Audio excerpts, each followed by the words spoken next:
পর্যায় সরণি বিরল মৃত্তিকা মৌলগুলির অবস্থান কোথায় রয়েছে? এখানে দেখো অপশন দেওয়া রয়েছে।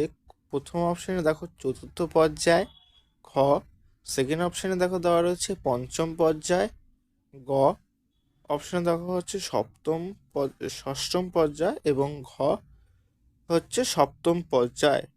তো দেখো এটার মধ্যে সঠিক উত্তর কি হবে?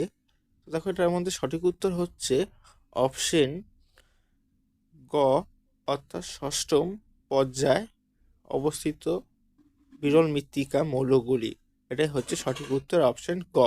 ওকে, পরবর্তী প্রশ্ন হচ্ছে, দেখো পরবর্তী প্রশ্ন যেটা হচ্ছে, আধুনিক এই দীর্ঘ পর্যায় সরণিতে শ্রেণীর সংখ্যা কটি?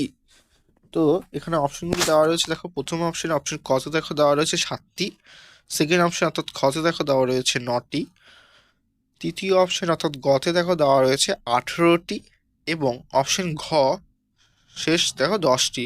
তো এটার মধ্যে সঠিক উত্তর কি হবে?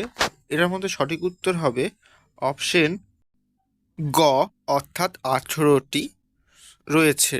ওকে, এটা সঠিক উত্তর। পরবর্তী প্রশ্ন দেখো দেওয়া রয়েছে, আধুনিক পর্যায় সরণিতে নোবেল গ্যাসগুলির অবস্থান কোথায়? দেখো অপশনগুলি দেখে দেওয়া রয়েছে। দেখো প্রথম অপশন কতে দেখো দেওয়া রয়েছে 0 শ্রেণীতে, অপশন খতে দেখো দেওয়া রয়েছে 10 নং শ্রেণীতে, ওকে, এবং তৃতীয় যে 12 নং শ্রেণীতে, এবং ঘ তাকে দেখো দেওয়া রয়েছে 18 নং শ্রেণীতে। তো এটি সঠিক উত্তর কি হবে? দেখো এটি সঠিক উত্তর হবে অপশন ঘ, অর্থাৎ 18 নং শ্রেণীতে কিন্তু নোবেল গ্যাসগুলি অবস্থান রয়েছে আধুনিক পর্যায় সরণির তে। ওকে, এটা হচ্ছে সঠিক উত্তর। ভিডিওটি ভালো লাগলে অবশ্যই সাবস্ক্রাইব ও লাইক কমেন্ট বন্ধুদের শেয়ার করবে।